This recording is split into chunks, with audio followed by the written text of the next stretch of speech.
মুসলিম মানুষকে সালাত আদায় করতে হবে, তার নাম সালাত। এতটা আশ্চর্যজনক ইবাদত, এত দামি ইবাদতকে যখন আল্লাহ তাআলা এক পাল্লায় রাখবে, আরেক পাল্লায় যখন ভালো নেকিকে রাখবে, মুহাম্মদ সাল্লাল্লাহু আলাইহি ওয়াসাল্লাম বলছেন যে নেকিটা ভারী বলে বিবেচনা করা হবে সেটা হলো সদাচরণের নেকি। বলেন তো সদাচরণ নেকি আর সালাতে নেকির মধ্যে কিছু পার্থক্য বুঝতে পারবেন? জি, আবারও বুঝাই। আল্লাহ নবী বললেন পৃথিবীর মানুষ তোমরা মনে রেখো, যদি কোন মানুষ হজ করে তাহলে ওই লোকটা হয়ে গেল ওই দিনের মতো যেই দিন তার মা তাকে জন্ম দিয়েছিল। তার মানে তার শরীরে কোনো পাপ নেই।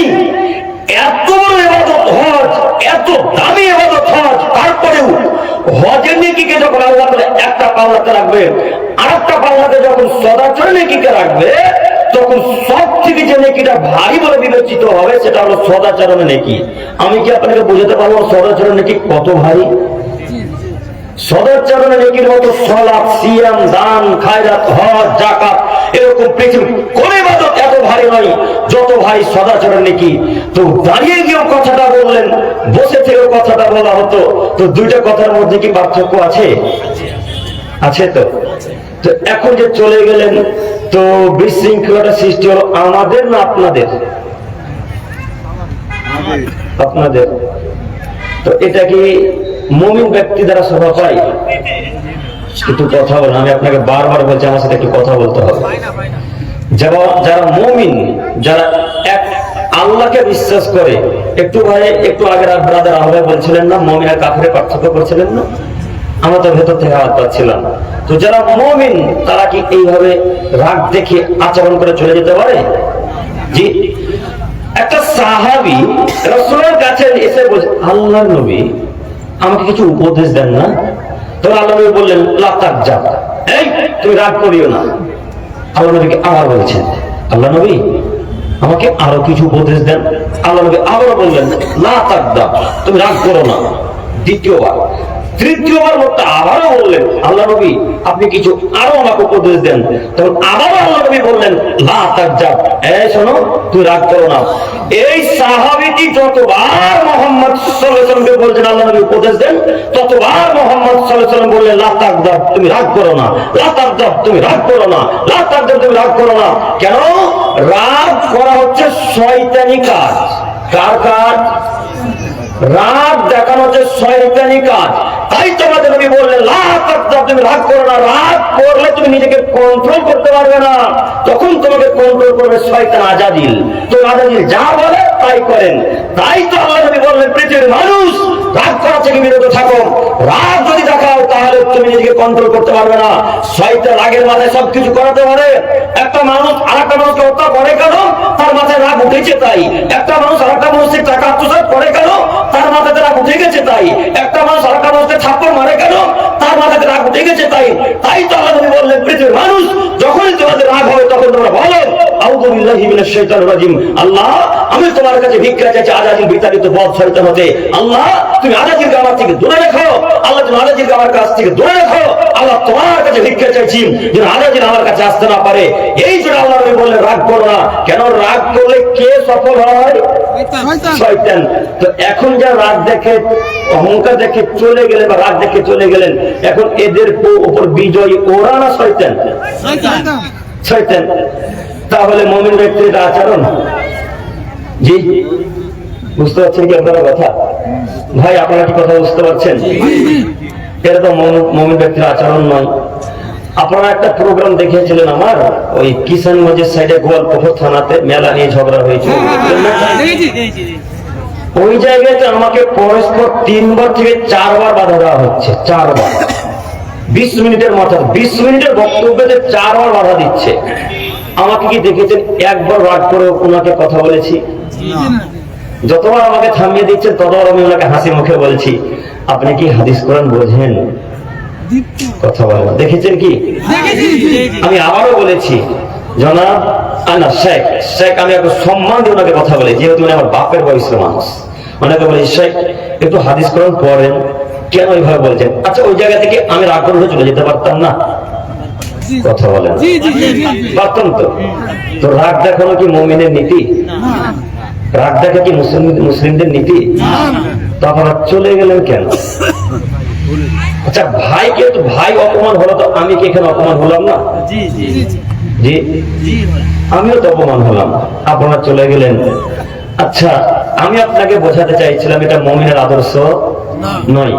আমি কিন্তু আয়াত এবং হাদিস পেশ করেছিলাম কিয়ামতের আলামতকে নিয়ে, কিন্তু সমাজের চিত্র দেখে আমাকে কথাগুলো বলতে হলো।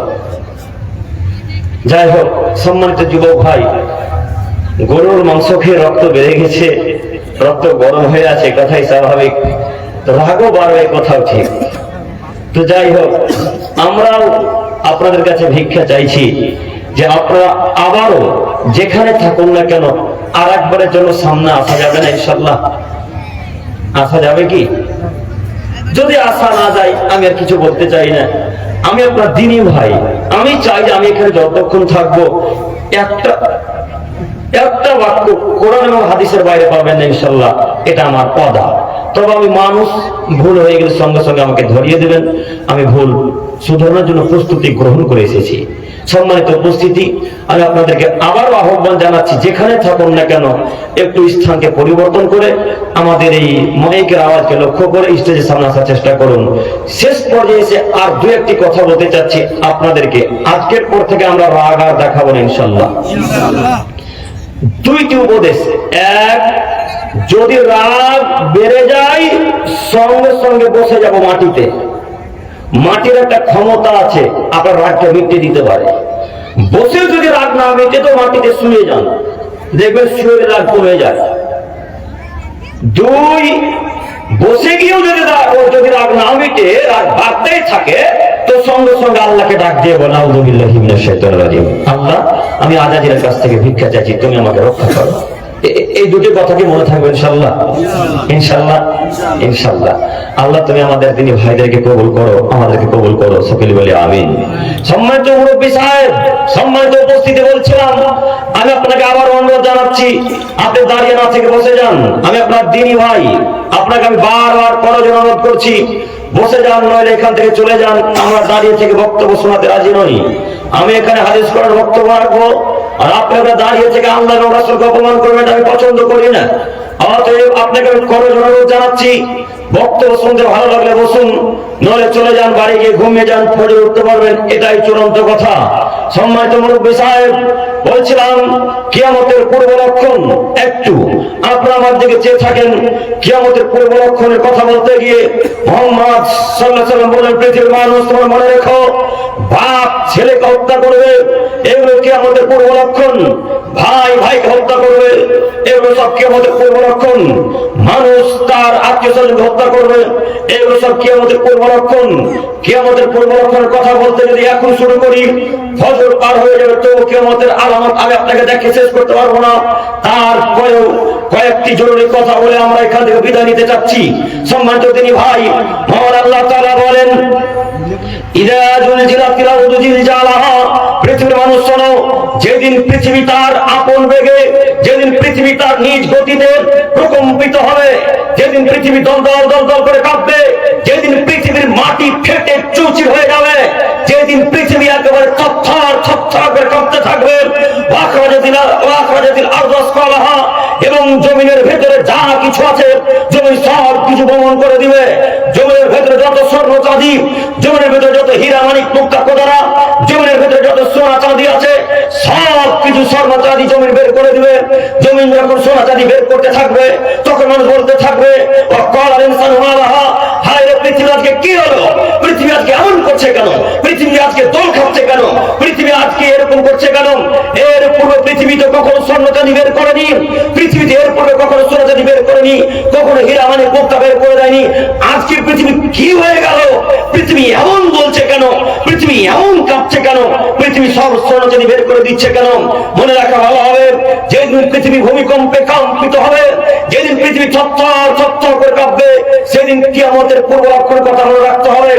আজকে আমরা অহরহ দেখতে পাচ্ছি, কখনো বাংলাদেশে, কখনো ঢাকাতে, কখনো মিয়ানমারে, কখনো নেপালে, কখনো জাপানে, কখনো ভারতবর্ষে, কখনো নেপালে, বিভিন্ন স্থানে বিভিন্ন সময়ে বিভিন্ন জায়গায় আল্লাহ তাআলা ভূমিকম্প দিয়ে গোটা দেশকে ধ্বংস করে দিচ্ছেন। কখনো আল্লাহ তাআলা বড় বড় অট্টালিকাকে, বড় বড় বাড়িকে মাটিতে ধ্বংস করে একবার লেভেল করে দিচ্ছেন। তার জ্বলন্ত প্রমাণ জাপান, তার আরো একটি জ্বলন্ত প্রমাণ নেপাল। কয়েক বছর আগে আপনারা পেপার পত্রিকা দেখেছিলেন, বড় বড় নেপালের বিল্ডিং কে আল্লাহ তাআলা নিমিষেই কয়েক সেকেন্ডের মধ্যে মাটির তলে ধ্বংস করে দিলেন, ধসিয়ে করে নিপাত্তা করে দিলেন। এরকম পেপার পত্রিকা দেখেননি? দেখেছিলেন না? এইরকম অহরহ যখন বারবার ভূমিকম্প আসতে থাকবে, মনে করি তবে কি আমাদের পূর্ব লক্ষণ। সম্মানিত মুরব্বী সাহেব, একটু আপনাকে আমি দেখাই কিয়ামতের পূর্ব লক্ষণের একটি ভূমিকম্পের কথা। ভূমিকম্প আল্লাহ তাআলা ওই জায়গাতে বেশি দিবেন যেই জায়গাতে নেশা দ্রব্যের সংখ্যা বেড়ে যাবে। ভূমিকম্প আল্লাহ তাআলা ওই জায়গাতে দিবে যে জায়গাতে নেশা দ্রব্যের সংখ্যা বেড়ে যাবে। ভূমিকম্প আল্লাহ তাআলা ওই জায়গাতে বেশি বেশি করে দেবে যেই জায়গার মানুষ গান বাজায় লিপ্ত হয়ে যাবে। ভূমিকম্প আল্লাহ তাআলা ওই সমস্ত জায়গায় দিবে যে সমস্ত এলাকার মানুষ নায়িকাদেরকে নিয়ে নাচে গানে মত্ত হবে, তখন আল্লাহ তাআলা ভূমিকম্প দিবে। আপনারা একটা বাক্য নোট করে নেবেন, আজকে কিয়ামত পর্যন্ত বাক্যগুলোকে মনে রাখবেন। আল্লাহ সুবহানাহু ওয়া তাআলা যখনই কোন দেশকে ধ্বংস করেছে, যখন আল্লাহ তাআলা কোন গ্রামকে ধ্বংস করেছে, সেই গ্রামের আপনি ইতিহাস পড়ে দেখেন, হয়তো সেই গ্রামের মানুষ বেশি নেশাদ্রব্য খাই পান করতো, নইলে সেই জায়গাতে গান বাজনায় ব্যস্ত হতো, নইলে সেই জায়গাতে বার ছিল। বার বুঝেন? বার নায়িকারা নাচ গান করে, পুরুষরা মদ্যপান করে, ড্যান্স করে, এরকম জায়গাগুলোকে বার বলা হয়। যেটা 2025 সালে সম্ভবত নভেম্বরের শেষ দিকে বা ডিসেম্বরের প্রথম দিকে বাংলাদেশে ঢাকার এলাকা যখন ধ্বংস হয়ে গেল, কয়েকটা বাড়ি পড়ে গেল, আপনি ইতিহাস পড়ে দেখেন, গুগলে আজকে সার্চ দিয়ে দেখেন, যে জায়গাগুলো ধ্বংস হয়েছে ওই জায়গাগুলো মদের আড্ডা ছিল, ওই জায়গাগুলো নেশার দ্রব্যের সংখ্যা বেশি ছিল, ওই জায়গায় মানুষ নায়িকাদের কিনে নাচ গানে মত্ত হতো, ওই জায়গার মানুষ জেনাগা বিচারে বেশি লিপ্ত হতো। অথবা আপনাদের এলাকার মানুষকে বলে যাচ্ছে, মুড়িয়াকুণ্ডের মানুষ, আপনারা সতর্ক সাবধান হন। আপনাদের এলাকাতে হাজারো মানুষ নেশার দ্রব্য খাই পান করে, আপনাদের এলাকায় হাজারো মানুষ মদ বিক্রয় করে, আপনাদের এলাকায় হাজারো মানুষ নেশার দ্রব্যের সাথে লিপ্ত থাকে, আপনাদের মুড়িয়াকুণ্ডতে হাজারো মানুষ গান বাজনায় লিপ্ত থাকে, আপনাদের এলাকায় হাজারো মানুষ মদ পান করে রাস্তাতে ওপেন, কেউ কিছু বলে না, বলা নাকি যায় না, বললে নাকি অপরাধ হবে। আপনি ছেলের সামনে নেশার দ্রব্য খাই পান করেন, আপনার লজ্জা হয় না? আপনি যেমন লজ্জা করেন না, আপনার ছেলেও তেমন লজ্জা করে না। বাপের একসাথে বিড়ি পান করে, হাজারো প্রমাণ। আমরা যখন এই সমস্ত এলাকা দিয়ে যখন আমরা ওইদিকে হরিশ্চন্দ্রপুর, ভালুকা, শামসি যখন আমরা বক্তব্যের লাইনে যাই, তখন আমরা ছায়ের দোকানে দেখতে পাই একটা যুবক বাম হাতে চায়ের গ্লাসকে ধরে আছে আর ডান হাতে সিগারেট পান করছে, যেন মনে হচ্ছে হিটলারের বেটা। হ্যাঁ, কি স্টাইল! কেয়ালি দেখে মনে হচ্ছে যে ইলন মাস্কের ছেলের চেয়ে তো ধনী ব্যক্তি। এরকম কেয়ালি মনে হয় বিল গেটসের ছেলেরাও করে না, যেই কেয়ালি মুড়িয়াকুণ্ডের যুবকেরা করে। এই যুবক, এই তুমি হাসছো বেটা, তোমাকেই তো বলছিল, লজ্জা হয় না? তুমি তো সেই কাপুরুষ যুবক, যেই যুবক সেই দিন তুমি নেশাদ্রব্য খাই পান করছিলে, আর তুমি চায়ের দোকানে মদ পান করছে। তোমাকে আমি চিনি না? 1 জানুয়ারি চলে গেল, তুমি মদ পান করে পার করেছো রাত্রি, 31st নাইট পার করেছো মদ পান করে। তুমি তো যুবক, তোমার উপর কিয়ামত আসবে না, তো কার উপর আসবে তুমি বলো? হ্যাঁ যুবক ভাই, আপনাদেরকে বলছি, মাথা নিচে দিকে করিয়েন না। আপনাকে আমি অনুরোধ করে বলতে এসেছি, আপনি তো সেই যুবক যেই দিন আদিনা পার্কে 31st নাইটের দিন ওখানে পিকনিক করলেন, রান্না বান্নার আয়োজন করলেন, করেননি না? এই যুবক, এই করেননি আপনারা? সব ফেরেশতা গো, কেউ করেনি। এই এলাকার হাজারো মানুষ 1 জানুয়ারি, 2 জানুয়ারির দিন ওই হাজারদুয়ারি ঘুরতে গিয়েছে। এই এলাকার হাজারো মানুষ মেসেঞ্জার 1 জানুয়ারি, 2 জানুয়ারি দিন গিয়েছে। এরা নাকি সব ইহুদি, এরা নাকি সব খ্রিস্টান, এরা নাকি সব হিন্দু, এরা নাকি সব সাঁওতাল, এরা নাকি সব বৌদ্ধের বাচ্চা।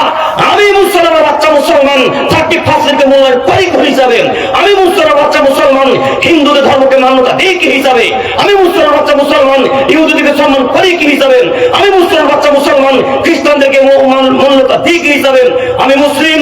আমার রক্ত ভাই মোহাম্মদের নীতি, আমার রক্ত ভাই সাহাবেদের নীতি, আমার রক্ত ভাই ইব্রাহিম আলাইহিস সালামের নীতি, আমার রক্তবাহী ইউনুস, ইউসুফ, দাউদ, ঈসা, ইউনুস, এই দামি দামি নবীর রক্ত আমার নীতি শরীরে ভাই। আমি মুসলমান বাচ্চা, আমি খ্রিস্টানদের সম্মান করি না, আমি মুসলমান বাচ্চা, আমি ইহুদিকে সম্মান করি না। আপনি কেন ইহুদিকে সম্মান করলেন? মনে রাখবেন, 1 জানুয়ারি খ্রিস্টানদের প্রথম দিন আর 1 বৈশাখ হিন্দু ভাইদের প্রথম দিন, 2 দিনের মধ্যে এত আপনার দিন আছে না? হ্যাঁ, এই 2টি দিনের মধ্যে এত আপনার দিন, এই 2 দিনের মধ্যে একটা যদি আপনার দিন না থাকে, তাহলে আপনার ছেলেরা আপনি সেই দিন আদিনা পার্কে রান্না করার আয়োজন করলেন কেন? 1 জানুয়ারির দিন, 2 জানুয়ারির দিন। আপনি কি ইহুদি? আপনি কি খ্রিস্টান? আপনি কি নাসারা? আপনি 31 মূল্যায়ন করবেন কেন? আপনাকে বলতে হবে আমি 31 মুখে লাথি মারি, আমি 31 মুখে লাথি মারি, আমি 31 মুখে লাথি মারি। আমি মুসলমানের বাচ্চা, আমি মুহাম্মদের উম্মত, আমি আল্লাহ তাআলার বান্দা, আমি 31 মূল্যায়ন করতে পারি না। যারা মানবে তারা মানুক, আমি খ্রিস্টানের বাচ্চা নই। আপনার ছেলে কাপুরুষ, আপনার ছেলে কাপুরুষ, আপনার ছেলে কাপুরুষের বাচ্চা, কাপুরুষ। আপনার ছেলে 31 মূল্যায়ন করবে কেন? আপনার ছেলে কি ইহুদি? আপনার ছেলে কি খ্রিস্টান? মুসলমান বাচ্চা মুসলমান 31 মূল্যায়ন করতে আসেনি। মুসলমান বাচ্চা মুসলমান 1 জানুয়ারিকে মূল্যায়ন করতে আসেনি। মুসলমান বাচ্চা মুসলমান 1 বৈশাখে মূল্যায়ন করতে আসেনি। মুসলমান বাচ্চা 31 মধ্যে লাথি মারতে এসেছে। এটা মোহাম্মদের নীতি। যুবক, তুমি এমএ পাস ছাত্র, তুমি শামসি কলেজের টপ স্টুডেন্ট, তোমার বিদ্যাকারকে মরিয়া কোলের গোরস্থানে পুঁতে দিতে এসে যদি মনে রেখো, কেন তুমি 31 মূল্যায়ন করলে? তুমি জানো না সেই দিন তারা গান বাজনা নিয়ে ব্যস্ত থাকে, সেদিন তারা তোমার নবীকে অপমান করে, সেদিন তারা তোমার আল্লাহকে অপমান করে। বলেন তো দেখি, যারা আল্লাহ এবং রাসূলকে অপমান করে তারা কি জান্নাতে যাবে? যাবে না। এই মরিয়া কুণ্ডর কোন মানুষ কি 31 মূল্যায়ন করেনি? করেছে। তাহলে রাসূল সাল্লাল্লাহু আলাইহি ওয়াসাল্লাম 1450 বছর পূর্বে বললেন, পৃথিবীর মানুষ তোমরা মনে রেখো, মান তাসাব্বাহা বিকওমিন ফাহুয়া মিনহুম, আদমের ছেলেমেয়ে মনে রেখো, আমি মুহাম্মদ সাল্লাল্লাহু আলাইহি ওয়াসাল্লামকে বাদ দিয়ে যদি তোমরা কোন ইহুদি, খ্রিস্টান, বৌদ্ধ, সাঁওতাল, ডোমচা আমার হিন্দুদের রীতিনীতিকে গ্রহণ করো, তাহলে তোমরা তাদের সাথে থাকবে। বলেন তো, আপনারা তো শিক্ষিত মানুষ, মরিয়া কুণ্ডরা আমরা শুনেছি, তো ইহুদি খ্রিস্টানরা জান্নাত যাবে না জাহান্নামে যাবে? যে জাহান্নামে যাবে। তো এখন যারা মূল্যায়ন করলো তারা কোথায় যাবে? জাহান্নামে যাবে। তাহলে বলেন তো, আপনার এমএ পাস বিদ্যার কোনো মূল্য থাকলো? বিএ পাস বিদ্যার কোনো মূল্য আছে? ছি ছি ছি, তওবা করো, ভিক্ষা চাও আল্লাহর কাছে। তুমি মূল্যায়ন করেছো 31 নাই। মনে রাখো যুবক, যে এলাকায় গান বাজনা বেড়ে যায়, যে এলাকায় নেশাদ্রব্যের সংখ্যা বেড়ে যায়, তখন আল্লাহ তাআলা সেই এলাকাতে ভূমিকম্প দেয়।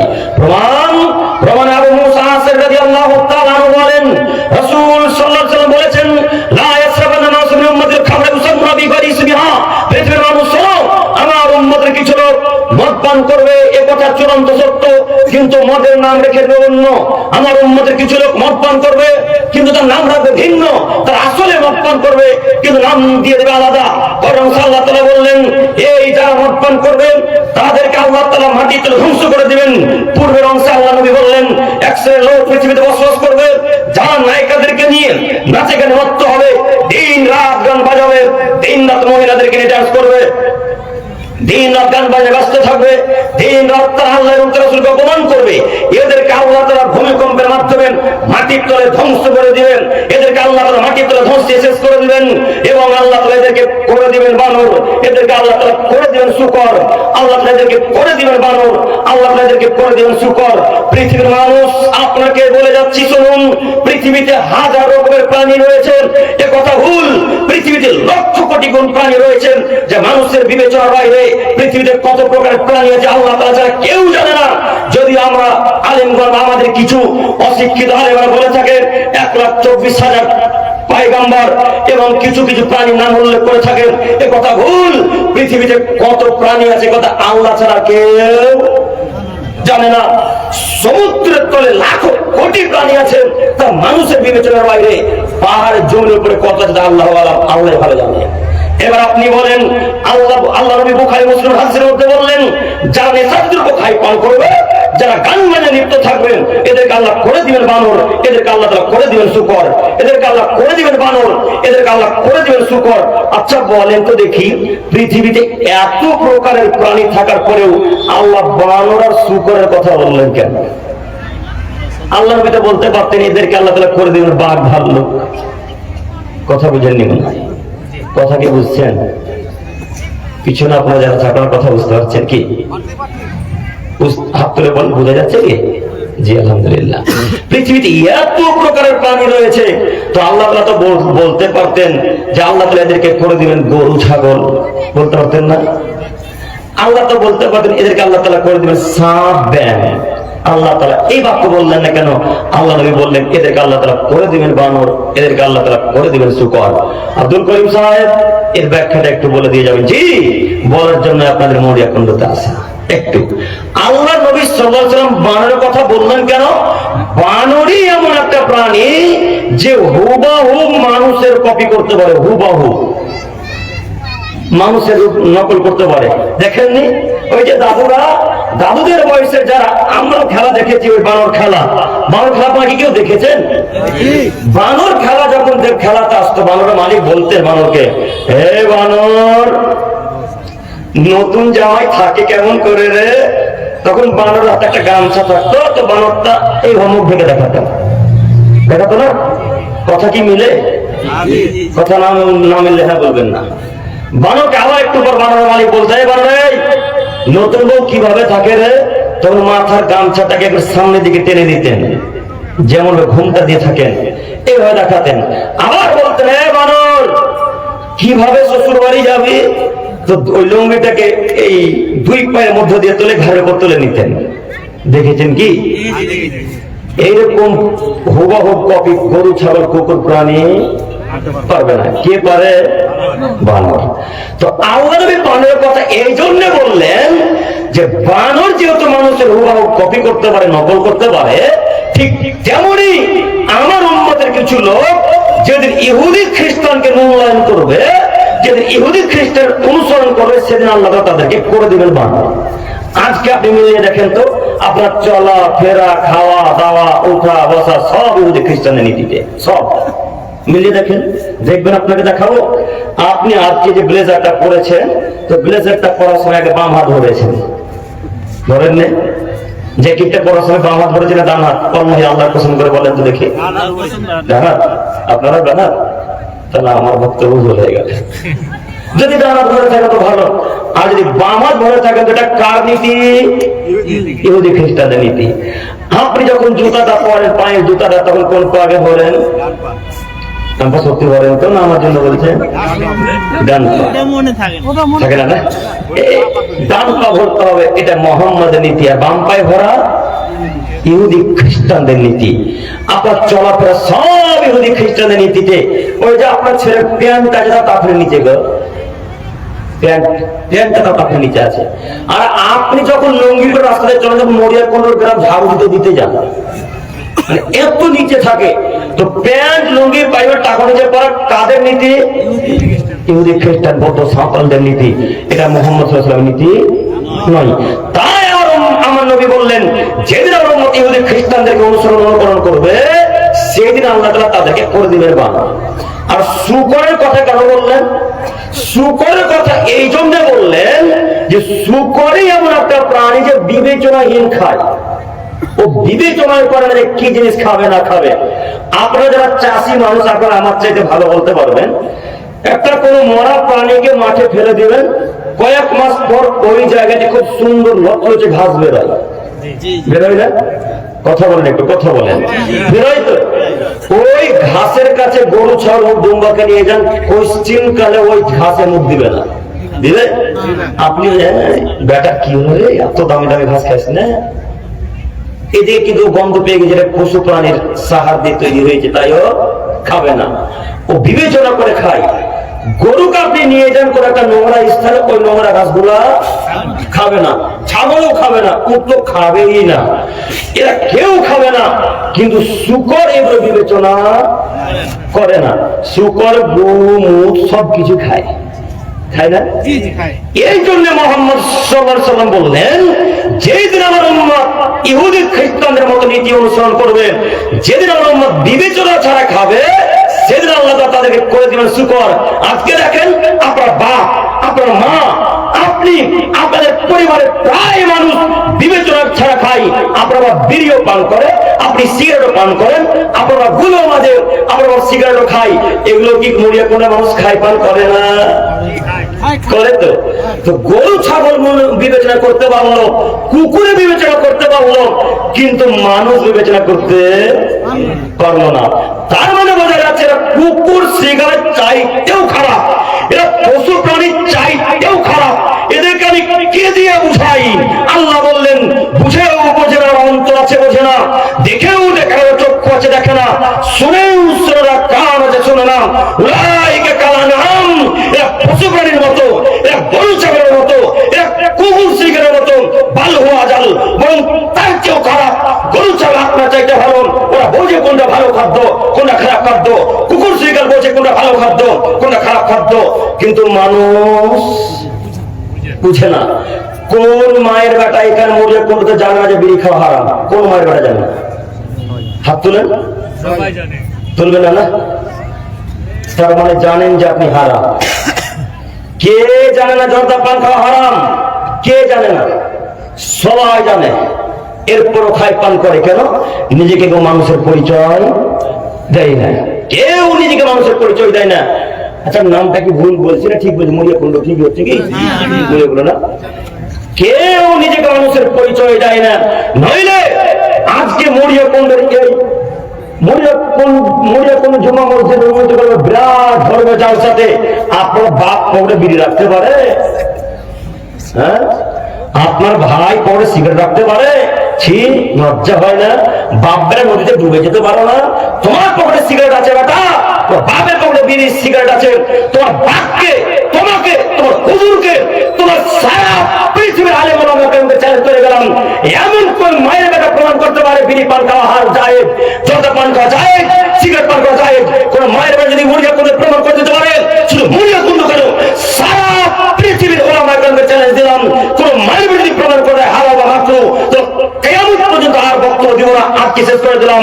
আবার চ্যালেঞ্জ দিয়ে গেলাম, এমন কোন মায়ের বেটা বলতে পারে বিড়ি খাওয়া যায় তো মাত্র, অবশ্যই পশ্চিম কালেও নয়, কখনোই বিড়ি খাওয়া হারাম, একেবারে হারাম, টোটালি হারাম, পরিপূর্ণ হারাম, সম্পূর্ণরূপে হারাম।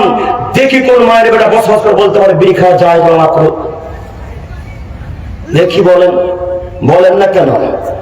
বলতে গেলে বুকের ক্ষমতা লাগবে, হাদিস কোরআন লাগবে। আমি আব্দুল করিম বিন আবদুল সালাম আপনার সামনে যদি 8 ঘন্টা থাকি, 8 ঘন্টা হাদিস কোরআন দিয়ে কথা বলার চেষ্টা করি। শুনুন, আপনাকে আমি অনুরোধ করে যাচ্ছি, আপনি আজকের পর থেকে বিড়ি সিগারেট বা লাথি মারেন, নইলে আমরা বিবেচনা করেছি আপনি কুকুর সিগারেট চাইতে খারাপ। কিভাবে? একটু আপনাকে আমি আবারও দেখাই, কিয়ামতের আলামত দেখাচ্ছিলাম, আপনারা একটু আমার দিকে এক খেলা চেয়ে থাকেন, নইলে বুঝতে পারবেন না। বাক্যটুকু মনে রাখবেন, কুকুর সিগারেট চাইতে খারাপ আমরা কিনা একটু দেখাচ্ছি। কোচবিহার, কোচবিহার চেনেন না কেউ? চেনেন তো?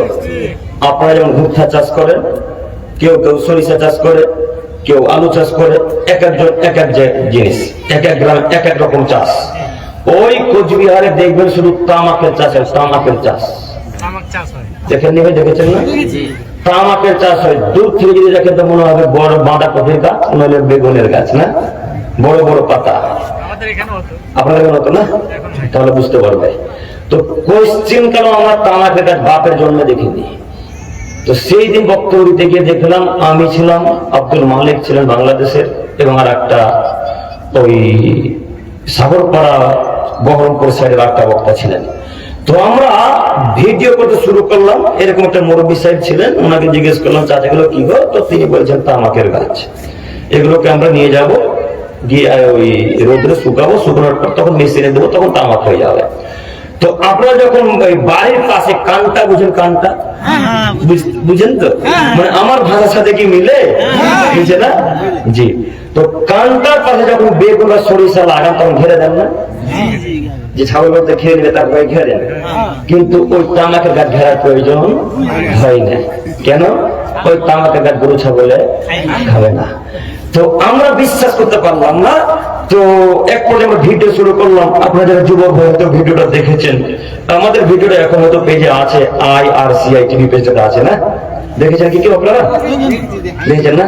তো ওই পেজটাতে এখনো ভিডিওটা হয়তো পাবেন, এটা আমার আশা। তো ওই ভিডিওটাতে দেখবেন যে আমরা ভিডিও করতে শুরু করলাম, লাইভ ভিডিও করছিলাম, তো লাইভ ভিডিও করতে করতে একটা ছাগল এলো। ছাগলটা আলের ঘাসগুলো খেতে লাগলো। আল বুঝতে পারছেন না? আলের ঘাসগুলো খেলে, কিন্তু একবার ওই পাতাতে মুখ দিল না। একটু একটা সাদা গরু আসলো, সাদা গরুটা আলের ঘাসগুলো খেলো, কিন্তু ওই পাতাতে মুখ দিল না। এরপর একটা পাখরা কুকুর এলো, সাদাতে কালোতে।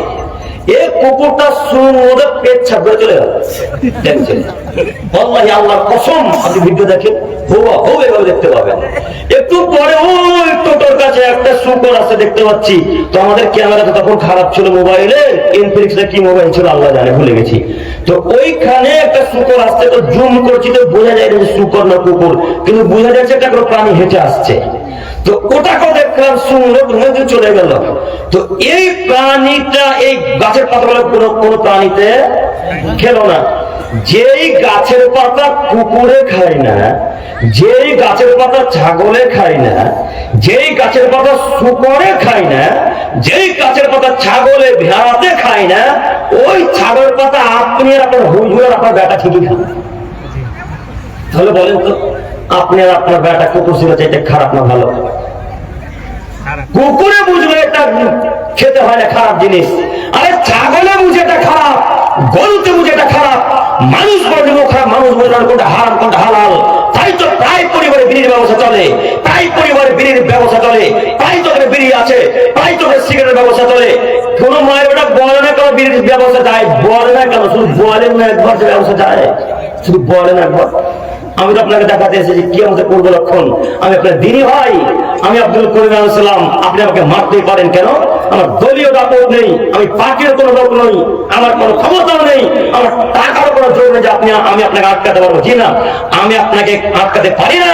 আমি আপনাদের বহু দূর থেকে আপনাদের এলাকাতে এসেছি, আপনারা মারতে পারেন, তবে মনে রাখবেন একটা ছাত্র আজকে যদি আব্দুল করিমকে মারেন, কিয়ামত আব্দুল করিমকে নিয়ে কি দিতে হবে। এই জন্য আমি কোন ভয় ছাড়া বক্তব্য রাখি, কোন মায়ের বেটা কাজ পর্যন্ত ভয় করে বক্তব্য রাখার চেষ্টা করিনি। অনুরোধ জানাচ্ছি আপনাদেরকে, আজকের পর থেকে এই হারাম খাদ্য ত্যাগ করতে পারবেন ইনশাল্লাহ, ইনশাল্লাহ, ইনশাল্লাহ। সাথে সাথে আরো একটা কথা মনে রাখবেন, যদি মরিয়া কোনতে কোনো মানুষ মদ বিক্রয় করে, যেগুলো কাউন্টারে বিক্রয় হয়, এই মদ বা বিড়ি সিগারেটের কোনো ব্যবস্থা যদি কেউ করে, এই গ্রামের লোককে বাধা দিতে হবে, নইলে গোটা গ্রামের লোকের উপর আল্লাহ আযাব চাপিয়ে দিবে। গোটা গ্রামের লোক তখন আল্লাহর কাছে দোয়া করলে আল্লাহ তাআলা সেই দোয়া কবুল করবেন না। আবু বকর সিদ্দিক রাদিয়াল্লাহু তাআলা হাদিস। অতএব আজকে এখানে আমরা তওবা ওয়াদা করে উঠবো যে আল্লাহ আজকের পর থেকে আমরা নোংরা খাদ্য, হারাম খাদ্য আর পান করবো না, খাবো না ইনশাআল্লাহ।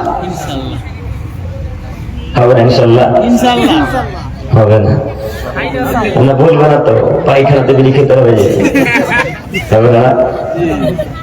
যারা বিড়িখোর, এদের মতো নোংরা লোক পৃথিবীতে আছে আমরা মনে করি না, মনে করি না। কিভাবে কিভাবে দেখেন,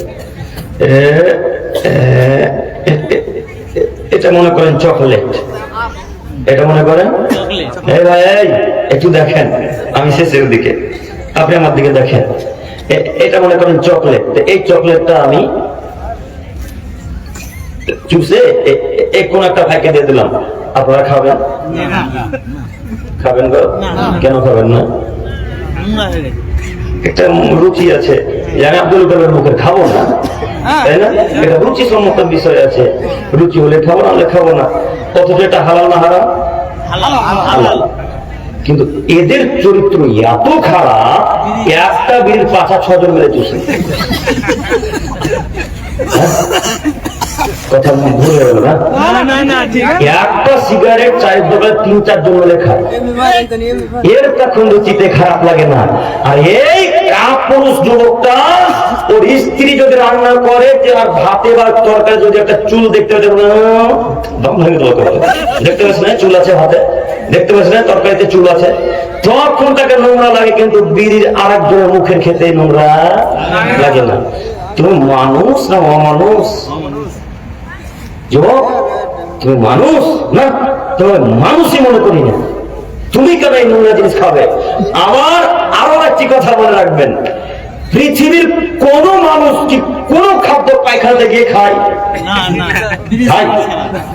কেউ খায় না। যদি ওই চোখের বা কোনো একটা খাদ্য থাকে আর ওই শরীরে বাথরুম পায়খানা পেয়ে যেত, কর্ম খেয়ে তাড়াতাড়ি বাথরুম যাওয়ার চেষ্টা করেন, করেন না? নয় ফেলে দেন কুলি করে। কথা মিলে কি বুঝছে না? কিন্তু এদের চরিত্র এত খারাপ, এরা পায়খানাতে বসে মিলে দেওয়া। জি স্যার, কথা মিলে না? এত খারাপের খারাপেরা। তাই তো দেখতে পাই মসজিদের বাথরুমে বিড়ি, মসজিদের ওযুখানাতেও বিড়ি, মসজিদের ওযুখানা টেবিল, মসজিদের ওযুখানাতে বিড়ি কাঠি পড়ে আছে, আর ডিএসএলআর কাঠি পড়ে আছে। ওই বিড়ি কি হুজুরে খায়? ওই বিড়ি কি ইমাম সাহেবে খায়? না, ওরা তো খায় না। এই অশিক্ষিত সমাজের লোকেরাই খায়। সম্মানিত মুরব্বী সাহেব, আপনাকে অনুরোধ জানাচ্ছি, আমি আপনার ছেলের মতো আজকের পর থেকে এই হারাম খাদ্য মুখে লাগতে মতো পারবো না, ইনশাল্লাহ পারবো, ইনশাল্লাহ ইনশাল্লাহ। কিয়ামতের পূর্ব লক্ষ্য আমি কাকে দেখাবো গো? আপনারা যে কিয়ামতের আলামত, আপনারাই তো কিয়ামতের আলামত, আপনারাই তো কিয়ামতের কারণ। আল্লাহ বলে নেশা দ্রব্যের সংখ্যা যখন বেড়ে যাবে তখন পৃথিবী আল্লাহ তাআলা ধ্বংস করে দিবে। বলেন তো আজকে পৃথিবীতে নেশা দ্রব্যের সংখ্যা বেড়েছে না কমেছে? বেড়েছে। তাহলে কিয়ামত অতীব নিকটে। একটু আপনাকে আমি আরো একটা হাদিস দেখাই। আবু হুরায়রা রাদিয়াল্লাহু তাআলা আনহু বলেন, রাসূল সাল্লাল্লাহু আলাইহি সাল্লাম বলেছেন, ইয়াতাকারাবু জামান, যুগ ঘন হয়ে যাবে। ওই বদলে ইলম, বিদ্যাকে আল্লাহ তাআলা তুলে নেবেন। অত্যাচার ও ফিতনা ফাসাদ বৃদ্ধি পাবে।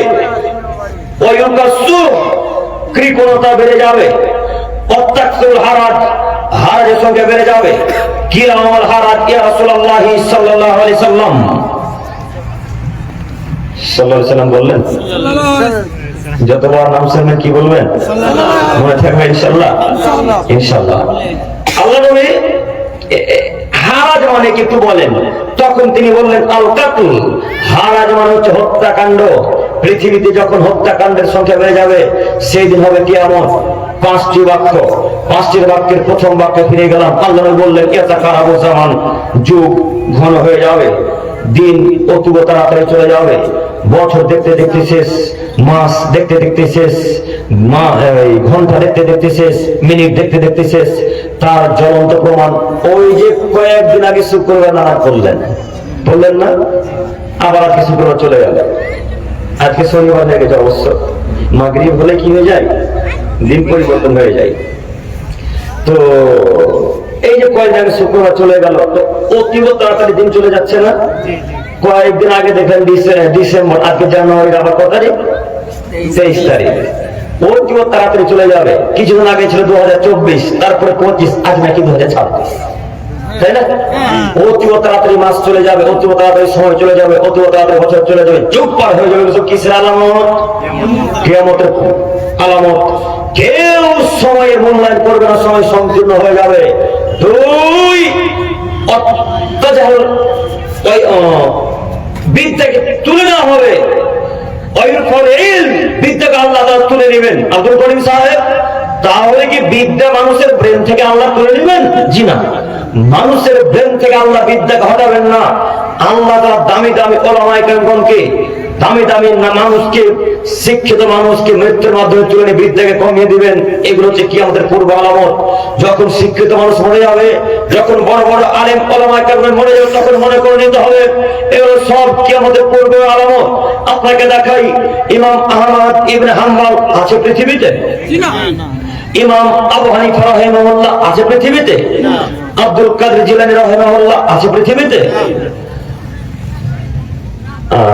নাসিরুদ্দিন আলবানী রাহিমাহুল্লাহ আছে পৃথিবীতে? কেউ নেই। এত বড় বড় বিজ্ঞ উলামায়ে কেরামগণ, বড় বড় মানুষ, বড় বড় আলেম পৃথিবী ছেড়ে চলে গেছে। এগুলো সব কিসের আলামত? কিয়ামতের পূর্ব আলামত, কিয়ামতের পূর্ব লক্ষণ। আমাদের সম্মানিত মুরব্বী সাহেব, আপনাকে আমি অনুরোধ জানাচ্ছি, কবে আপনি পরিবর্তন হবেন আমি তো বুঝতে পারলাম না।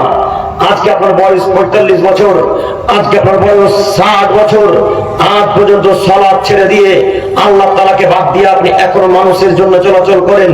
কখন আল্লাহ তাআলাকে ডাকবেন, কখন আল্লাহ তাআলাকে মূল্যায়ন করবেন, কখন আল্লাহ তাআলার সামনে কান্নাকাটি করবেন, কখন আল্লাহ তাআলার জন্য সময় বের করবেন। মানুষের সময়ের দাম নেই।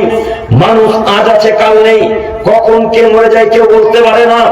একটু আপনাকে বলি, আমাদের সাথে রাত্রে গল্প করছিল আমাদের কোনো এক ভাই, রাত্রে গল্প করেছিল, বললো ফজরে দেখা করি। ফজরে আসতে পারেনি, বিছানাতে শেষ। উনি কি ভেবেছিলেন আমি আজকে মারা যাব? আপনাদের এলাকার হাজারো মানুষ চেয়ার থেকে পড়ে মারা যাচ্ছে, উনি কি ভেবেছিলেন চেয়ার থেকে পড়ে মরে যাব? হাজারো প্রমাণ, চেয়ার থেকে পড়ে মানুষ মরে গেল, হাট থেকে পড়ে মানুষ মরে গেল, এমনিতে দাঁড়িয়ে থেকে হুজুট লেগে পড়ে মরে গেল, এরকম প্রমাণ থাকে না? আছে তো। তো আপনি কিসের অহংকার দেখিয়ে বলছেন যে আমি এখন 10 বছর বাঁচবো, এরপরে সালাত আদায় করবো? সম্মানিত মুরব্বী সাহেব, যেদিন কিয়ামত নিকটে চলে আসবে সেদিন আল্লাহ তওবা কবুল করবে না। যেদিন মৃত্যু নিকটে চলে আসবে সেদিন আল্লাহ কবুল করবে না। ফেরাউনের মতো যদি তওবা করেন আল্লাহ তওবা কবুল করবে না। অতএব পৃথিবীতে যতদিন বেঁচে আছেন, যতদিন পর্যন্ত এই সূর্য পশ্চিম দিকে না উঠেছে, যতদিন পর্যন্ত চন্দ্র খুলে খুলে না পড়েছে, যতদিন পর্যন্ত তারা খুলে খুলে না পড়েছে, ততদিন পর্যন্ত তওবা কবুল হবে। অতএব আপনাকে আমি অনুরোধ জানাচ্ছি, আপনাকে আমি অনুরোধ করে বলতে চাচ্ছি, আজকের পর থেকে আমরা মুড়িয়াকুণ্ডের মানুষ সকলেই একসাথে আল্লাহকে ডাকতে পারবো ইনশাআল্লাহ। পারবো ইনশাআল্লাহ, ইনশাআল্লাহ। সম্মানিত মুরব্বী সাহেব, আপনাকে আমি বলে যাচ্ছি, পৃথিবীতে কেউ কারণ নাই, এ কথা মনে রাখবেন। কেউ কারণ নাই, একজনই আপনার আপন, তিনি কে? আল্লাহ। কেউ মূল্যায়ন করবে না আপনাকে। মরলে আগে কবর খুঁজতে শুরু, মরলেই কোথায় লাশ আছে দেখার কোনো কারণ নেই, আপনার কবর ঘর তৈরি করার জন্য প্রস্তুত। অতএব আপনি কার জন্য এত সম্পদ তৈরি করলেন? আপনাকে বলে যাচ্ছি, নীতি পরিবর্তন করেন। আমি আপনার দিনী ভাই, আমি আপনার নাতিপোতার মতো, আমি আপনার ছেলের মতো, আপনি নীতি পরিবর্তন করেন। আল্লাহ তুমি আমাদেরকে কবুল করো, সকলে বলি আমিন।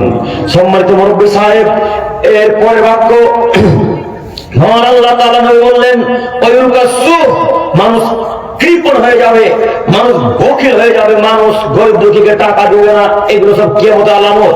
আজকে আপনাকে প্রমাণ দেখাই, আপনাদের মুড়িয়াকুণ্ডর যার 2 তলা বাড়ি, যার বাথরুমে পর্যন্ত মার্বেল টাইলস বসানো আছে, এই লোকটার বাড়িতে ভিক্ষুক গেলে ভিক্ষা পায় না। যার বাড়ি 3 তলা, যার বাড়িতে ওই এসি বসানো আছে, সেই বাড়িতে যদি কোনো ভিক্ষুক বা কোনো মিসকিন যায়, সেই বাড়ির লোক ভিক্ষা দেয় না। বলেন এগুলো কি কিয়ামতের আলামত নয়? সব কিয়ামতের আলামত। মনে রাখা ভালো হবে। আব্দুল্লাহ ইবনে উমর রাদিয়াল্লাহু তাআলা আনহু মুহাম্মদ সাল্লাল্লাহু আলাইহি ওয়াসাল্লাম জিজ্ঞাসা করলেন, আল্লাহ নবী, আইয়ুল ইসলামে খায়র, ইসলামের মধ্যে উত্তম ভালো কাজ কোনটা একটু বলেন। তখন তিনি বললেন, তুতি উত্তম, ফকির মিসকিনকে খেতে দেওয়া, ফকির মিসকিনকে ভালোবাসা, ফকির মিসকিনকে খাদ্য খেতে দেওয়া, চাল দেওয়া, ভাত দেওয়া, ইসলামের সবথেকে উত্তম কাজ, ইসলামের সবথেকে দামি কাজ। ও ধনী ব্যক্তি, ইমাম সাহেব, মুরব্বী সাহেব, আপনাকে বলি, আপনার বাড়িতে যখন ওই ভিক্ষুক, ওই মিসকিনটা বাড়ি চাইতে এলো, তখন আপনি ঘুরিয়ে পাঠালেন কেন? আপনি কেন তাকে ফিরিয়ে দিলেন? কাজ কর্ম বন্ধ করে দিয়ে ভিক্ষুককে ভিক্ষা দিতে হবে, কাজ কর্মকে বন্ধ করে দিয়ে ভিক্ষুককে ভিক্ষা দিতে হবে। আপনাকে বলি, আপনার স্ত্রী কাজ কর্ম করছে, রান্না বান্না করছে, একজন ভিক্ষুক দরজাতে পা নাড়াচ্ছে, এসে বলছে, আম্মু আপনার কিছু খেতে দেন, বা আমাকে 2 মুঠো চাল দেন, আমি অন্য বাড়ি ভিক্ষা চাইতে যাবো। তখন আপনার স্ত্রী বলে, দাঁড়াও, 5 মিনিট দাঁড়াও, 5 মিনিট পর তোমাকে চাল দিচ্ছি। আচ্ছা আপনি বলেন তো দেখি, ওই লোকটা যদি আপনার বাড়িতে 5 মিনিট দাঁড়ায়, আর একটা বাড়িতে যদি 5 মিনিট দাঁড়াই, তারপরে বাড়িতে যদি 5 মিনিট দাঁড়াই, তো লোকটা 50 বাড়ি ভিক্ষা করতো, এখন সে 50 বাড়ি ভিক্ষা করতে পারবে?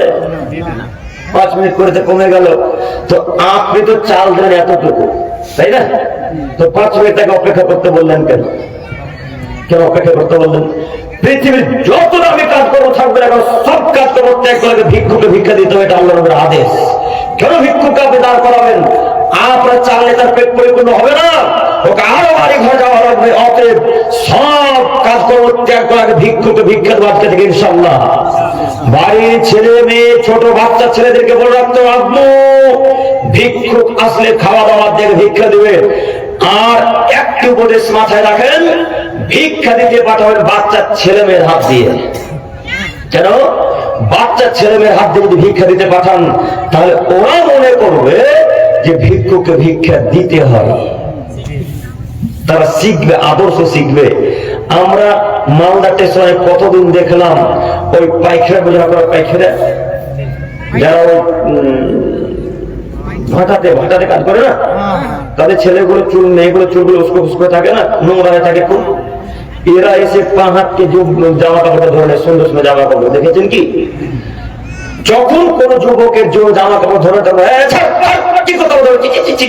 নোংরা করে দিল, নোংরা করে দিল, এরকম দেখেননি? দেখেছেন তো? ওই ছেলেটার বাপ মা থেকে আদর্শ শিক্ষা দেয়নি। আচ্ছা, ওই যে বাচ্চা মেয়েটা আবার পা ধরলে তো জামাটাকে কাঁচা যাবে না, প্যান্টটা কাঁচা যাবে না, যাবে তো? আপনি ওইভাবে অপমান করলেন কেন? ও তো ভিক্ষুক, ওর সাথে ভালো আচরণ করবেন, এটা আল্লাহর আদেশ, এটা আল্লাহর আদেশ। আল্লাহ বলে পৃথিবীর মানুষ শোনো, আমার ইবাদত করবে, আমার ইবাদতের পর তোমরা কাউকে শরীক স্থাপন করবে না। 3, পিতা মাতার সাথে ভালো আচরণ করবে। 4, আত্মীয় স্বজনের সাথে ভালো আচরণ করবে। 5, ফকির মিসকিনের সাথে ভালো আচরণ করবে। আল্লাহর আদেশ। বলো যুবক, তুমি ওই মহিলাটাকে তাড়িয়ে দিলে কেন? ওই বাচ্চা ছেলে মেয়েকে লাথি মেরে হত্যা দিলে কেন? মনে রাখা ভালো হবে, কোনদিনও পৃথিবীতে যতদিন বেঁচে থাকবো ততদিন পর্যন্ত অন্তত ভিক্ষুককে, মিসকিনকে, দুস্থ করে আমরা দূর দূর করে তাড়িয়ে দেব না আজকে থেকে, ইনশাল্লাহ। ইনশাল্লাহ। পকেটে খুচরো টাকা না থাকলে অন্তত ভালো ভাষাতে তো বলতে পারবো, ভাইয়া নাই গো টাকা, ওই পাশে ব্যক্তির কাছে দেখেন। এ বাপুটুকু বলা যাবে না মুখ দিয়ে? আমি আপনাকে ফার্স্ট চান্সের সদাচরণ দেখাচ্ছিলাম, মনে আছে কি? বাপুটুকু মনে নেই? এই সদাচরণ বাক্যটুকু যদি মনে থাকে, কিয়ামতের আল্লাহ জান্নাত দিবেই দিবে, ইনশাল্লাহ, ইনশাল্লাহ।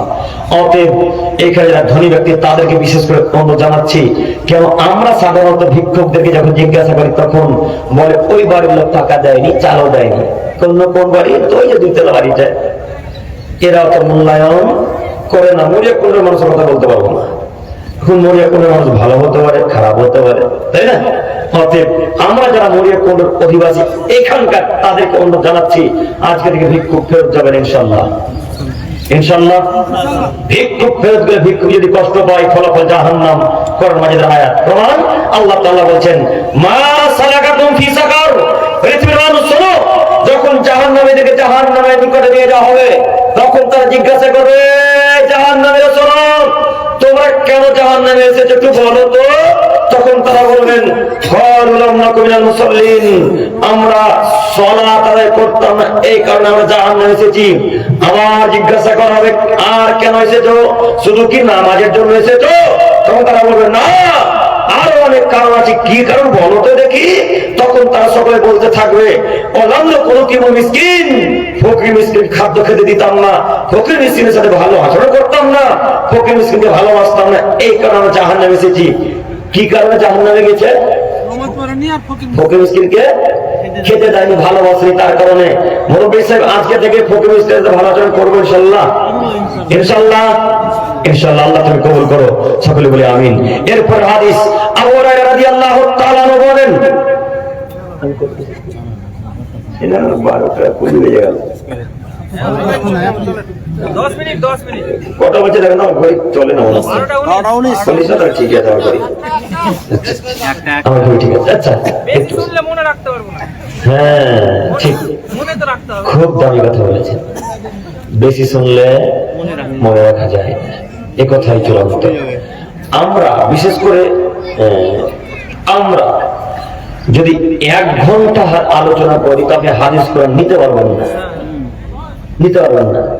আর আপনার ওই যে আরো বক্তা আছে যারা 3 ঘন্টা আলোচনা করছে, তারপরে যখন সভাপতি সাহেব চিট করে ধরিয়ে দিয়েছে যে আপনারা 5 মিনিট সময়, তখন বলছে, আজকে তো হাদিস কোরআন আলোচনা করা হলো না, সামনে বছর যদি সময় পাই তো করবো। 3 ঘন্টা তো হাদিস কোরআন বলা হয়নি, তো আর বক্তা নিয়েছেন কেন? ওকে সব সময় দিয়ে দেন। হ্যাঁ, আমরা 8 ঘন্টা, 1 ঘন্টা, 1 ঘন্টা আলোচনা করলে হাদিস কোরআন বেড়ে রাখতে পারবেন না। এত হাদিস কোরআন বলবো, ইনশাল্লাহ, এটা আমাদের নীতি। আমরা হাদিস কোরআন ছাড়া কথাও বলি না। আপনার বক্তাকে 1 ঘন্টা হাদিস কোরআন বক্তব্য রাখতে বলে, কোন জায়গায় ঘটনা বলবে, নইলে স্টেশনের ঘটনা বলবে, নইলে বাসের ঘটনা বলবে, কোন একটা ঘটনা আছে। আপনাকে আমি অনুরোধ জানাচ্ছি, বক্তা চুজ করার আগে একটু যাচাই বাছাই করিয়েন, এটা আমার অনুরোধ। সম্মানিত মুরব্বি সাহেব, বলছিলাম একটু বেশি রাসূলের মাথা রাখতে পারবেন না, এই কথাই চূড়ান্ত। আপনাকে আমি হাদিস দেখাচ্ছিলাম, বুখারী মুসলিম। আবু হুরায়রা রাদিয়াল্লাহু তাআলা আনহু বলেন, রাসূল সাল্লাল্লাহু আলাইহি ওয়াসাল্লাম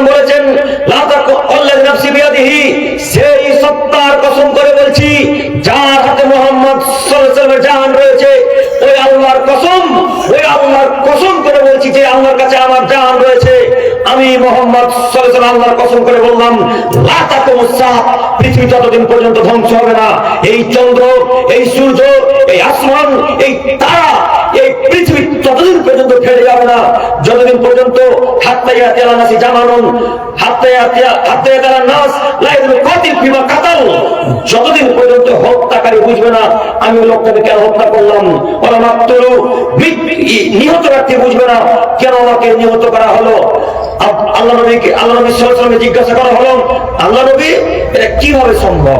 আল্লাহ নবী এটা কি ঘটবে? ইন্না হাদারা কায়েম, এটা কি ঘটবে?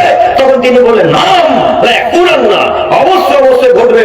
এ কথাই ঠিক, যেদিন আমার উম্মত অশিক্ষিত হয়ে যাবে, যেদিন আমার উম্মতের মাথাতে ব্রেন বুদ্ধি থাকবে না, যেদিন আমার উম্মত ব্রেন বুদ্ধি ছাই চলাচল করবে, সেদিন মানুষ হত্যা করবে। কেউ বুঝবে কে কাকে হত্যা করলো। আপনাদের মরিয়া কোন মানুষ আব্দুল করিমকে মারার জন্য 10 লক্ষ টাকা দিয়েছেন। আপনাদের এলাকার যারা হুঙ্গা মানুষ তাদেরকে 10 লক্ষ টাকা দিয়ে বলেছেন, একটা ফটো দেখিয়ে বলেছেন এই ফটোওয়ালা ব্যক্তিকে হত্যা করতে হবে। ওই লোকটা যাচাই বাছাই করলো না যে কেন তাকে হত্যা করলো, টাকা পেয়েছে হত্যা করে দেবে। আমি আছি মালদাতে কোনো এক জায়গায়, আপনি আমাকে হত্যা করে চলে এলেন, আপনি আমাকে মারতে এসেছেন, তো আমি আপনাকে চিনি না, আপনি আমাকে চিনেন না। এর পূর্বে কোনোদিন আপনার সাথে দেখা হলে সাক্ষাৎ নেই, কিন্তু তারপরে লোকটা আমাকে হত্যা করে চলে যাবে কেন? কেউ না কেউ তাকে টাকা দিয়েছে। এগুলো সব কিয়ামতের আলামত। আমি তাকে চিনবো না, উনি আমাকে চিনবে না, এটা হচ্ছে কিয়ামতের আলামত। একটু আপনাকে আরো দেখাই, বাস ঘাটে যখন চলবেন, রাস্তায় চলতে চলতে দেখতে পাবেন যখন বাসওয়ালা কোন রং সাইডে গাড়ি থেকে ভুল করে ঢুকিয়ে দেয়, তখন কোন একটা মানুষ খেপে গিয়ে বলে, বেটা দেখবি তো কাজ ভেঙে দেবো, দেখবি তো বাস খুলে দেবো। এগুলো দেখেন, দেখেছেন তো কত আরো ভাষা খারাপ থাকে। এটা তো আমরা ভালো ভাষা ব্যবহার করলাম, আরো ভাষা ব্যবহার করে এ কথা বলতে বলতে মারপিট শুরু হয়ে গেল। অথচ ওই লোকটা ওকে চিনে না, এই নিয়েও চিনেন না, চেনে কি? কেউ কাউকে চেনে না, তারপর মারপিট হত্যা হয়ে গেল। এগুলো সব কিয়ামতের আলামত। আল্লাহ বললেন, আল কাতিল মাকতুল ফিন্নার, এই অবস্থায় দুজনেই জাহান্নামে যাবে।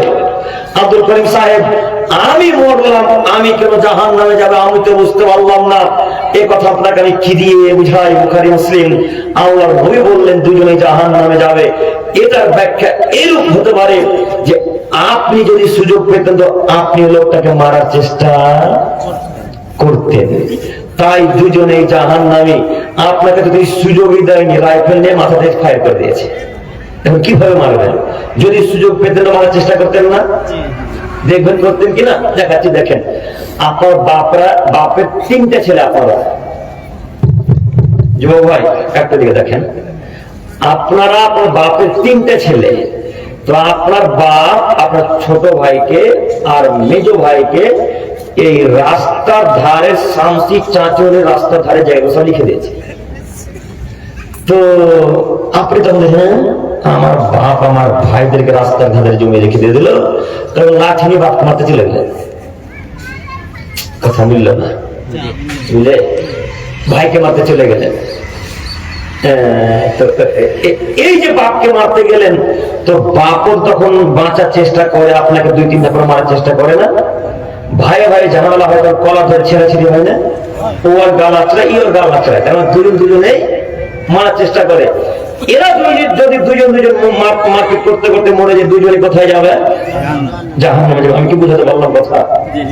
বুঝতে পারছেন ভাই? হাদিস সহিহ মুসলিম ও মিসকাত। অতএব এই জন্য আমি আপনাকে কোন একদিন আলোচনাতে সদাচরণ বক্তব্য রাখতে গিয়ে বলেছিলাম, কেউ যদি আপনাকে সালা বলে মরিয়া কুণ্ডুতে গালি দেয় তো বহুল বলে বাড়ি চলে আসছে, বাঁচার পথ আছে। বহুল বলে বাড়ি চলে আসে, বাঁচার পথ আছে। আর যদি তোকে দিব, যদি এই বাক্য বলে তো দুজনে এখন পাবে, দুজনেই সরল পাবে। ওই গাল দেখে যদি বাড়ি চলে আসেন, কিয়ামতের মাঠে গালে নেকি পাবেনই, এ কথাই চূড়ান্ত হাদিস সহিহ মুসলিম মিসকাত। নেকি পাবেন, এ কথা ঠিক। অতএব আমি বলতে চাচ্ছিলাম, পৃথিবীর যে কোনো প্রান্তে আপনাকে মারার চেষ্টা করুক না কেন, যদি মারতে আর না চেষ্টা করেন, যদি তাকে না মারতে যায়, তো ফলাফল জান্নাত। যেমন জান্নাত যাবে হাবিল, কাবিল জাহান্নামে যাবে। কেন? কাবিল ঘটনা মনে আছে কি? কুরবানির সময় এলে তো খাওয়া হয়ে ওঠা চলতে থাকে না? তো কাবিল যখন হাবিলকে মারতে যাচ্ছে, যখন পাথর তুলে নিয়েছে, বড় পাথর, তো কাবিলকে কাবিল বলছে, শোনো, তুমি আমাকে যদি মেরেও ফেলো, আমি তোমাকে একটা আঁচড় করার চেষ্টা করবো না, আমি তোমাকে মারতেও যাব না। তখন একটু ইতস্তবোধ হলেন, তাই তো কি করা যায়, মারি। আবার শয়তান এসে তার অন্তরে কুমন্ত্রণা দিয়ে বলে, মার না, তবে কোরবানি কবুল হয়নি, ওর হয়ে গেছে। তখন ওই পাথরকে ফেলে দিলেন, মেরে দিলেন। তো ওইখানে কে জাহান্নামে যাবে? কাবিল। আর জান্নাতে কাবিল যাবে। এইরকম যদি আপনার নীতি হয় তাহলে জান্নাত হবে না, হবে না। তো আমাদের কার নীতি এরকম থাকে, যদি জমি জায়গায় একটু কম পেয়েছে তোকে দেখে নেবো কোটে চল, তোর সাথে ঝগড়া আছে, এ তো আমার মুসলমানের বাচ্চা। আপনাকে দেখাচ্ছিলাম কিয়ামতের আলামত। সম্মানিত তিনি ভাই, সম্মানিত ভাই, আপনাকে বলি কিয়ামতের আলামত আপনাকে একটু দেখাই। আপনি কেন বেহায়া হয়ে বেপরদা রাস্তায় চলাচল করেন? এগুলো হচ্ছে কিয়ামতের আলামত। আজকে আমাদের এলাকার মা ও বোনেরা জিন্স প্যান্ট পরে চলাচল করে। মরিয়া কোনটা জিন্সের প্যান্ট মায়েরা পরে না মনে হয়? পরে। আজকে আমাদের এলাকার মায়েরা লেগিংস জেগিংসের প্যান্ট পরে চলাচল করে। চলে কি? জেগিংস বুঝেন না, টাইট ফিটিং, যার উঠতে উঠতে উঠতে মোটা নেই, সব বুঝা যায়, এই প্যান্ট পরে চলাচল করে। আজকে আপনার মেয়ে টপ গেঞ্জি পরে স্কুল করে বিশ্ববিদ্যালয়ে যায়। আজকে আপনার স্ত্রী মালদা রথবাড়ি স্টাইল বাজার মোহনমোহনী বাজারে যখন শপিং করতে যাই, তখন বিনা বোরখাতে যাই, বিনা ওড়নাতে যাই, বুক পেট পেট দেখিয়ে জাতির সামনে জাতিকে দেখাতে যাই। আল্লাহ নবী বললেন এরা জান্নাতে যাবে না। সব কিয়ামতের আলামত, কিয়ামতের পূর্ব লক্ষণ। যখন মানুষ বেহায়া চলাচল করবে তখন কিয়ামত নিকটে চলে আসবে। সম্মানিত মুরব্বী সাহেব, আপনাকে বলি, স্ত্রী আপনার ঠেকাতে আপনাকে হবে, মেয়ে আপনার ঠেকাতে আপনাকে হবে, স্ত্রী আপনার বাধা আপনাকে দিতে হবে। জিন্সের প্যান্ট যদি কোনো মহিলা পরে, ওই মহিলার স্বামী জাহান্নামে যাবে, ওই মহিলা জাহান্নামে যাবে। কুরআন আব্দুল্লাহ ইবনে উমর রাদিয়াল্লাহু তাআলা বলেন, রাসূল সাল্লাল্লাহু আলাইহি ওয়াসাল্লাম বলেছেন, পৃথিবীর মানুষ শোনো, সালাসাতুন লা ইয়াদখুলুনা জান্নাতা আবাদা। তিন শ্রেণীর মানুষ জান্নাতে যাবে না, কখনোই না। তিন শ্রেণীর মানুষ জান্নাতে যাবে না, কখনোই না। আবাদা, আল্লাহ নবী আবাদান এই বাক্যটি ব্যবহার করেছেন। হামজা বা দাল হামজা এই বাক্যটি ব্যবহার করেছেন। এই বাক্যের অর্থ হয় কখনো, পশ্চিমকালেও, কখনোই নয়। যদি আল্লাহ দয়া হয়তো দিবে, সেটা আমি বলতে পারি না। তো আল্লাহ নবী যে বাক্য ব্যবহার করেছে, সেই বাক্য বলে আমি আপনাকে দেখাতে চাচ্ছি। তিনি বললেন তিন শ্রেণীর মানুষ জান্নাতে যাবে না কখনোই। এক, মুদমিনুল খামর, যারা নিয়মিত নেশাদ্রব্য খায় পান করে, এরা জান্নাতে যাবে না। এগুলো আমাদের পূর্ব লক্ষণ। দুই, পুরুষের বেশ দাঁড়ি, যারা পুরুষদের জুতা স্যান্ডেল পরে, যারা পুরুষদের প্যান্ট শার্ট পরে, যারা পুরুষদের গেঞ্জি জামা পরে, যারা পুরুষদের মতো চলাচল করে, যারা পুরুষদের মতো চুল ছোট করে, যারা পুরুষদের মতো টি শার্ট পরে চলাচল করে, এরা জান্নাতে যাবে না। ও মুরব্বী সাহেব, আপনাকে বলি, আপনার মেয়েটা ক্লাস 10-এ পড়ে, আপনার মেয়েটা মহিলা কলেজ থেকে রথবাড়ি টিউশনে যাবে, শামসি কলেজে যাবে। তো কলেজে যাওয়ার পূর্বে লেগিংস কিংবা জিন্সের প্যান্টটা টাইট ফিটিং করেছে, একেবারে খুব টাইট হয়ে আছে, উপরে গেঞ্জি জামা পরে আছে। আর আপনি মেন গেটে আমার মতো এরকম একটা চেয়ার নিয়ে, এরকম একটা কুর্সি নিয়ে বসে আছেন। আর আপনার চোখের সামনে দিয়ে আপনার মেয়েটা ঠোঁটে লিপস্টিক লাগিয়েছে, পায়ে হিল তোলা বা পুরুষদের শু পরেছে। আপনার মেয়েটা জিন্সের প্যান্ট পরে, ঠোঁটে লিপস্টিক লাগিয়ে, ভুলকে সেভ করে, আয়রন মাস্কারা দিয়ে, জিন্সের প্যান্ট পরে, উপরে টপ গেঞ্জি পরে, মাথার চুলগুলোকে ছেড়ে দিয়ে হিলতে দুলতে এদিকে ওদিকে চলতে চলতে চলে গেল আপনার চোখের সামনে দিয়ে। আপনি কি দেখতে পান না? আপনি কি কানা? আপনি কি অন্ধ? আপনার কি শরীরে রক্ত নাই? আপনি কি কাপুরুষ? আপনি কি মানুষ নন? আপনি কি মুসলমান নন? আপনি কি হিন্দু বাচ্চা? আপনি কি খ্রিস্টানের বাচ্চা? আপনি কি নাসারার বাচ্চা? আপনি কি বৌদ্ধের বাচ্চা? আপনার বাপ কি মুসলিম নয়? আপনি জানেন না? আল্লাহ আদেশ, আল্লাহ বললেন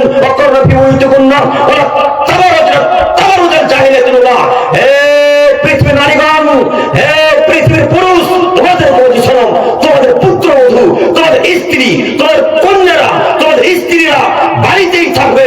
জরুরি প্রয়োজন ছাড়া তারা বাড়ি থেকে বেরোতে পারবে না। যদি বাড়ি থেকে বের হয়, সুন্দর পোশাক আশাক করে, বোরখা পরে, চাদর গাইতে বের হবে। বলেন আপনার মেয়েরা জিন্সের প্যান্ট পরে চলে গেল, আপনার মেয়েটাকে অন্য পরপুরুষ দেখেছি কিনা দেখে নিন। বলেন আপনার মেয়েটা টপ গেঞ্জি পরে চলে গেল, ওই মেয়েটাকে পরপুরুষ দেখেছি কিনা দেখে নিন। আপনার ছোট ছোট জিন্সের প্যান্ট পরে চলে যায় কোন হিসাবেন? অসম্ভব। মুসলমানের বাচ্চা, মুসলমানের কন্যার মেয়েরা, মুসলমানদের কন্যা কখনো জিন্সের প্যান্ট পরতে পারে না, মুসলিমদের কন্যা কখনো জিন্সের প্যান্ট পরতে পারে না। যারা জিন্সের প্যান্ট পরে চলাচল করে তারা খ্রিস্টান, তারা ইহুদি, তারা নাসারা। আপনি অহরহ কলকাতা বাইরে দেখতে পাচ্ছেন, অহরহ মালদা বাইরে দেখতে পাচ্ছেন, অহরহ চন্দ্রপুর শামসিতে দেখতে পাচ্ছেন। কেন মহিলাদের জিন্সের প্যান্ট থাকবেন? আমাদের ওইরকম প্যান্ট বাড়িতে এক মাস থাকে তো বহু দূরের কথা, এক সেকেন্ড থাকার ক্ষমতা পাই না। আপনার মেয়ে জিন্সের প্যান্ট পরে চলাচল করে, আপনার মেয়ে যেদিন ক্লাস 8-এ পড়ে সেদিন তার হাই হয়েছে, আজকে ক্লাস 10-এ পড়ে। কেন আপনার মেয়ে জিন্সের প্যান্ট পরবে বলেন? কেন করবে? আপনার মেয়েরা যখন জিন্সের প্যান্ট পরে এই মুলা কোন্ডর পাশ দিয়ে চলে যাচ্ছিল, তখন দুইটা ছেলেতে টিটকারি মেরেছে, দেখতে খুব ভালো লেগেছে। তখন বলেছে, ওই আব্দুর রহমানের বেটি, এই আব্দুল করিমের বেটি, এই বলে কোন একটা খারাপ ভাষা টিটকারি মেরেছে। তখন আপনার বেটি কাঁদতে কাঁদতে চলে এসেছে। আব্বু, ওই চায়ের দোকানে লুচ্চা ছেলেগুলো বসে তোমাকে টিটকারি মারল। তো টিটকারি মারার তো কি করবে? হ্যাঁ, কি করবে? জিন্সের প্যান্ট করে টিটকারি মেরে মারবে, তার জন্য তো আপনার মেয়েকে পড়িয়েছে। কথা বুঝেন নি? কেউ বোরখা পড়াতে পারলেন না? বোরখা পড়াতে দেখি কোন মায়ের টিটকারি মারছে? কেউ বুঝতে পারবে ভেতরে পুরুষ আছে না হিজড়া আছে? কেউ বুঝতে পারবে? হ্যাঁ, আল্লাহ নবী বলছে, আল্লাহ তাআলা বলছে, মুহাম্মদ সাল্লাল্লাহু আলাইহি ওয়াসাল্লাম বলে, ভুলে যাচ্ছেন নাকি? আপনার স্ত্রীদেরকে বলেন তারা যখন বাড়ি থেকে বেরোবে যেন মুখমণ্ডল বক্ষস্থল পুরো শরীরকে ঢেকে বেরোয়, ঢিলা ঢিলা পোশাক করে। তাহলে কেউ টিটকারি মারতে পারবে না, কোন শয়তান তাকে নোংরা পথে নিয়ে যেতে পারবে না। আদেশ কার? আদেশ আল্লাহ। তা আপনার মেয়ে যদি জিন্সের প্যান্ট পরে, হট টপ গেঞ্জি পরে যদি যায়, তো টিটকারি তো মারবেই। টিটকারি মেরেছে এটা আলহামদুলিল্লাহ, তুলে নিয়ে চলে যাই, তার জন্য আরেকবার আলহামদুলিল্লাহ করেন। এটা আরেকবার আলহামদুলিল্লাহ পরে এটা শুকরিয়া আদায় করেন আল্লাহ যে তুলে নিয়ে যায়। ছি, মুসলমানের বেটি নোংরা লাগে না, একটু হায়া ইতিস্তর থাকা উচিত। আপনি কেমন ভাবে মুসলমান দাবি করে আমি তো বুঝতে পারি না গো, কেমন ভাবে? সম্মানিত বিষয়, যে কথা বলতে গিয়ে এই হাদিস শেষ করলাম, আমি বলছিলাম এই জিন্সের প্যান্ট পরা নারী জান্নাতে যাবে না, যেমন ওর বাপও যাবে না তেমন। ঠেকান কিভাবে ঠেকাবেন? এখন কিভাবে ঠেকাবেন? মেয়ের বয়স যেদিন 6, 10, 12, 14 সেদিন থেকে জিন্সের প্যান্ট পরাচ্ছেন। এখন 17 বছর মাথাতে যদি ভালো বেটে জিন্সের প্যান্ট পরতে পাবি না, আর শুনবে?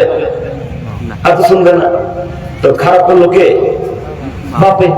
খারাপ করলো নয়। তো এখনো সময় আছে। আল্লাহ বললেন, বাড়িতে যে লোকটা বেহায়া কোনো সুযোগ দেয়, এ লোকটা জান্নাতে যাবে না। কে দায়ুস? আমি কিভাবে বুঝাই? এখন যে বাড়িতে বেহায়া কোনো সুযোগ দিল, বেহায়াপনা মানে যার বাড়িতে টিভি চলে, যার বাড়িতে সিরিয়াল চলে, যার মেয়েরা জিন্সের প্যান্ট পরে, যার মেয়েরা বিনা বোরখা চলাচল করে, সে হলো কি? দায়ুস। মনে থাকবে ইনশাআল্লাহ, ইনশাআল্লাহ, ইনশাআল্লাহ। আল্লাহ তুমি আমাদের এলাকার মানুষকে কবুল করো, সকলে বলে আমিন। সম্মানিত মুরব্বী সাহেব, আমি আর লং করতে যাচ্ছি না, তবে একটি কথা বলি। বসেন বসেন, দোয়া করবেন না? করবেন তো নাকি? না, গজল বলি না। বসেন বসেন বসে। চাচা, আপনাদের জন্য দুই একটি কথা শেষ পর্যায়ে এসে বলি। ছেলে মেয়েকে যদি জমি জায়গা দিতেই হয়, বড় ছেলেকে যেমন জমি জায়গা দিবেন মাঠের, আর যত ছেলে আছে তাদেরকেও দিতে হবে। এক ছেলেকে রোডের ধারে আর এক ছেলেকে মাঠে, এরকম বেইনসাফি চলবে না। যদি এরকম বেইনসাফি করে ছেলে মেয়েকে জমি জায়গা দেন, তো কিয়ামতের মাঠে ছেলে মেয়েকে নেকি বুঝিয়ে দিতে হবে। এ কথা মাথায় রাখবেন। 2, স্ত্রীর সাথে ভালো আচরণ করেন, স্ত্রীর হক আদায় করুন। স্ত্রীর যদি হক আদায় না করা হয়, এটাও কিয়ামতের মাঠে জবাবদিহি দিতে হবে। শেষ পর্যায়ে এসে বলতে চাচ্ছি, কিয়ামতের আলামতের কয়েকটি বাক্য পেশ করলাম, তার আরো একটি বাক্য হচ্ছে এই, কিয়ামতের সব থেকে আরো যেগুলি বড় বড় আলামত, তার একটি হচ্ছে ঘন ঘন মানুষ বাজার দিবে, ঘন ঘন মানুষ দোকান বসাবে, যদিও এই এলাকার জালসাতে দোকান বসেনি, বসেছে না? জিলাপির অনেক কি দোকান বলছে। দেখেছি গো, আমিও দেখেছি। জি, তো কি যে বলি, কাকে কিভাবে বুঝাই, কেউ বুঝার প্রয়োজন মনে করছে না, করে না, আমরাও বুঝতে পারি না। তো যাই হোক, আল্লাহকে বলি, আল্লাহ তুমি আমি সহ আমাদের সমস্ত দিনী ভাই সভাপতি ক্যাশিয়ারদেরকে কবুল করো, সকলে বলি আমিন। আমিন, আমিন বলেন। একটা প্রশ্ন আছে বলছে, হ্যাঁ একটা প্রশ্ন আছে। বলেন। আমরা 5 ভাই, দাঁড়িয়েছি, আমরা 5 ভাই। আমার বাবা আমার বড় দাদাকে 1 বিঘা জমি দিয়েছে, তবে আমরা সবাই রাজি আছে দিতে। আমার বাবা এখন মারা গেছে, হুম, তো এটা কি জায়েজ আছে? আপনারা রাজি আছেন? হ্যাঁ, আমরা কিসের 5 জন্য? ভাই 4 বোন সবাই রাজি আছে। কিসের জন্য? ও মানে বাড়িতে অনেক কাজ করেছে আমার। ও, খুশি হয়ে না? হ্যাঁ, ঠিক আছে, আপনারা রাজি আছেন না? হ্যাঁ, ঠিক আছে। তো শেষ পর্যায়ে এসে বলি, আল্লাহ তুমি আমাদের সমস্ত দিনী ভাই বোনদেরকে কিয়ামতের আলামত সম্পর্কে বোঝাতে তৌফিক দান করো, সকলে বলি আমিন। আল্লাহ আমরা বিশেষ করে যেন আমাদের মা বোনদেরকে পর্দার সহিত রাখতে পারি, তুমি কবুল করো, সকলে বলি আমিন। এই ভাই বসে দোয়া করবেন না, বারবার উঠে যাচ্ছে।